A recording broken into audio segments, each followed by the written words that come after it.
Nos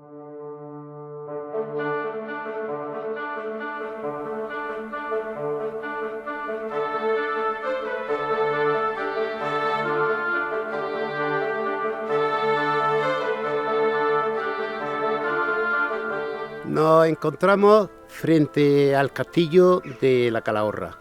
La Calahorra es un pueblo, una villa de Granada, que es centro de una comarca, la comarca del Marquesado del Cenete, situada al sureste de la provincia de Granada, muy cercana a la localidad de Guadix.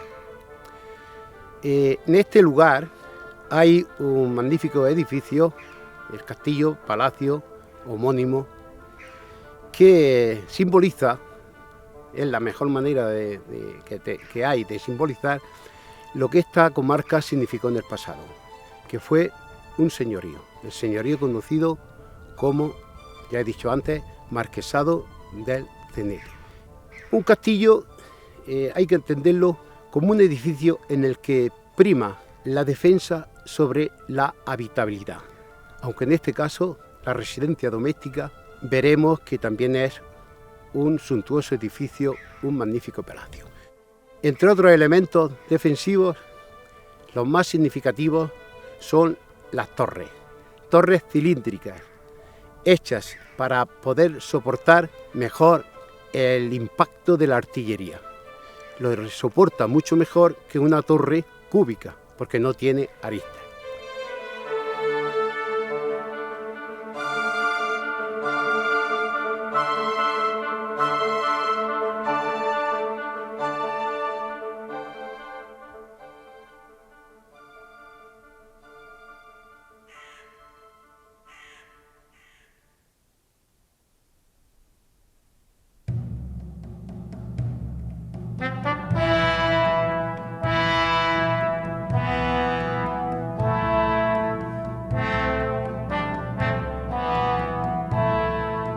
Este castillo reúne en sí elementos, como digo, modernos, como pueden ser las torres cilíndricas, y otros mucho más arcaicos, mucho más antiguos, propios de los castillos feudales, como puede ser la ladronera que tiene en la puerta de la entrada, el cadajalso, que hay también en otro de sus puntos, la escaraguaita, o también un cubete artillero, que sirve para defender determinados flancos. Y también otro elemento arcaico muy interesante, como son los alambores, que sirven para repeler los proyectiles que se lanzan desde los matacanes.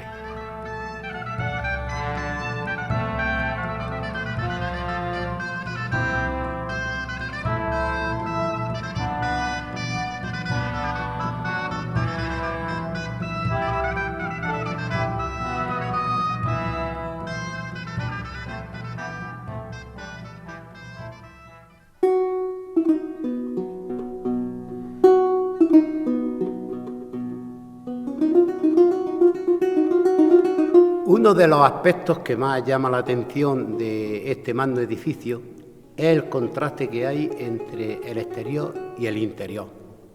Pasamos, como hemos visto, del dominio de la fuerza, del dominio de lo militar, el dominio de lo castral, al dominio de lo estético, al dominio de la sensibilidad, al dominio de lo sensual y, si se quiere, hasta el dominio de la espiritualidad, como se manifiesta en algunas de las epigrafías que aquí hay.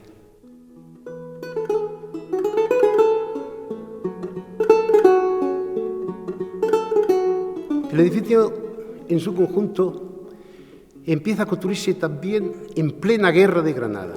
Las últimas investigaciones apuntan a que se empieza a construir en el 1491 por el mismo cardenal Mendoza. Su arquitecto fue Lorenzo Vázquez, el arquitecto de ese primer edificio. Fue Lorenzo Vázquez, que era un arquitecto muy vinculado a la casa a la que pertenecía el cardenal Mendoza, la casa del Infantado. Después, cuando el señorío pasa a su hijo, el marqués don Rodrigo de Mendoza, que era hijo natural de un cardenal, siguió ese diseño. Pero este hombre, que tiene una biografía muy interesante, muy novelesca, viajó hacia finales de siglo a Italia.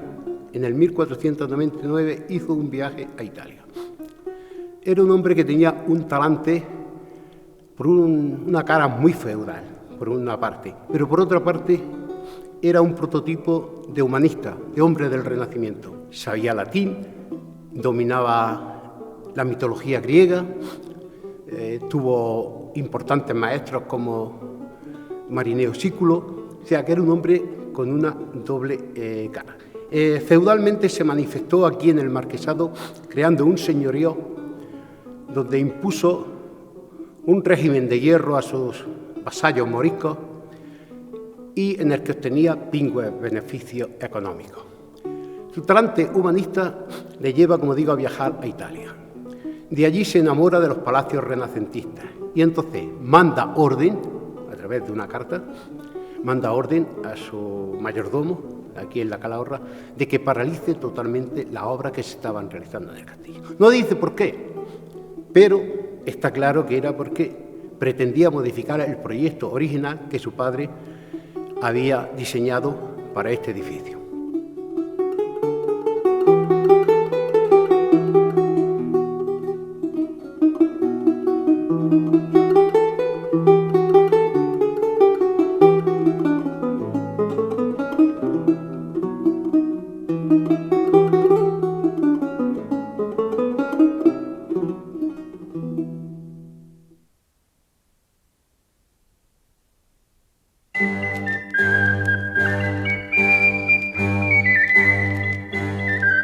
Vienen arquitectos y constructores y sobre todo escultores italianos a construir este patio. El jefe de todos ellos, digamos el director de ellos, fue Michele Carlone, ¿no?, que vino con un grupo de 7 artistas italianos. La originalidad de este monumento se va a manifestar en varios frentes. Por un lado, en su diseño totalmente arquitectónico renacentista, pero por otro lado, en una decoración que toma gran parte de sus motivos de un librito, de un cuaderno de dibujos que se conoce como Codex Escorialensis, una joya bibliográfica del patrimonio, y repito la idea, perdonar que insista en esta reiteración, del patrimonio bibliográfico español. El Codex Escorialensis es un cuaderno de enorme formato, de formato grande, de dibujos de la Italia, de la Roma de finales del siglo XV y principios del siglo XVI. Es como si un fotógrafo hubiera estado allí sacando un reportaje de la Roma de aquellos tiempos, porque es un cuaderno de dibujos hechos por auténticos especialistas, que lo utilizaban los artistas para realizar los monumentos renacentistas, para a partir de ahí inspirarse y copiar capiteles, relieves, etcétera, etcétera, de este códex. Este códex, ¿cómo vino aquí? Pues probablemente el artista que poseía ese libro vino aquí por encargo del marqués para copiar o inspirarse en esos dibujos en el diseño decorativo del edificio. Y cuando ese hombre, que al parecer, una de las hipótesis que hay, es que muere aquí el artista, el dueño del códex, muere en la Calahorra, entonces pasa a manos de don Rodrigo.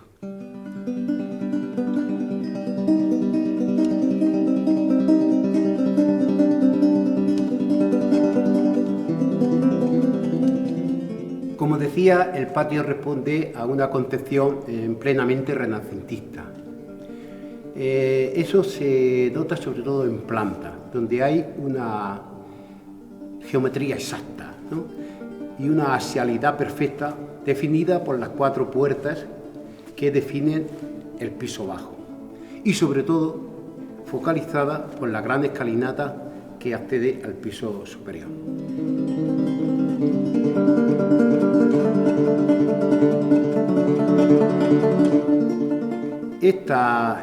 Este patio es de estilo corintio y hay que diferenciar el piso bajo, que está hecho en material del país, o sea, en material telcano, en el cerro donde estamos, unas canteras que había de piedra caliza, y el piso alto, donde las columnas y los capiteles, sobre todo también los pedestales y toda la magnífica balaustrada que tiene, es de mármol de Carrara, extraído y fabricado allí, esculpido allí en Carrara por artistas italianos, por otro grupo de artistas italianos que el marqués contrató allí. O sea que fue traído en barco a través del puerto de Cartagena y ya traído aquí a la Calahorra con carretas desde Italia, que es otra gran originalidad del edificio, el contar con materiales traídos de otros lugares y ya diseñados. Y eso en cuanto al programa decorativo, utiliza mucho la decoración a Candelieri. Candelieri es una decoración estructurada en torno a un eje que asciende a partir de las jambas, y los motivos son fundamentalmente grutescos. Grutescos, sea esos motivos vegetales que los humanistas, cuando exhuman las ruinas grecorromanas, encuentran, los túneles que hacen, de ahí viene el nombre de grutesco, ¿no? De grotte, venía la palabra, y se utilizan mucho en la decoración de la Calahorra.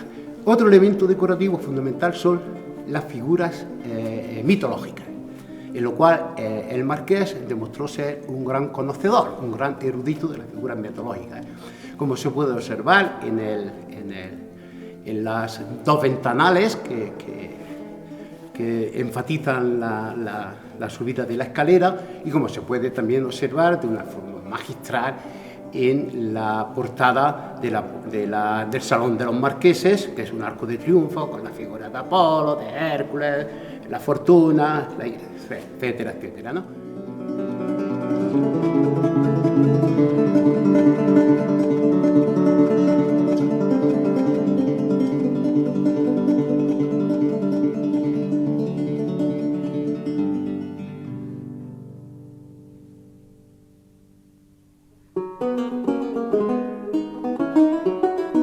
Otra cuestión interesante a destacar en este diseño artístico es la decoración epigráfica. O sea, el marqués quiere presumir de que es un gran latinista, de que sabe latín, y eso nos lo va dejando por cantidad de inscripciones que aparecen en las portadas, que aparecen en la subida de las escaleras, etcétera, etcétera, relativas a él.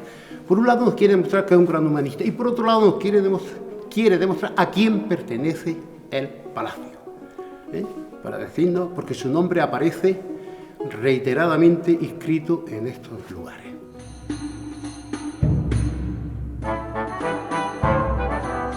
Otra de las características de este edificio, de este magno edificio, es que nunca se confunde, nunca se entremezcla el espacio doméstico con el área militar o el área castral. O sea, está perfectamente separado.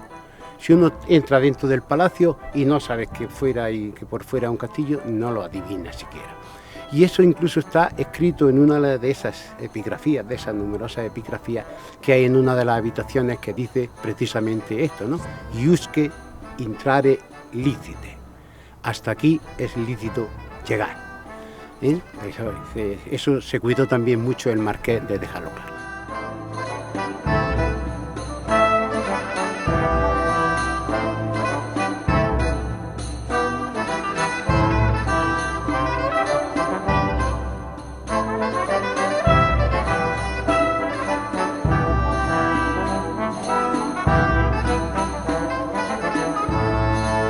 Bueno, a primeros de siglo, los dueños, los duques de Benavente, él murió.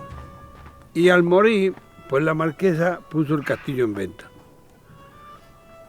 Y como los americanos ya se habían llevado otro, el de Vélez Blanco, pues esta familia, el duque del Infantado, vino a visitarlo y se entera de que este ya está en venta, que lo tienen tratado los americanos para desmontarlo y llevárselo a América, como sabían llevar de Vélez Blanco.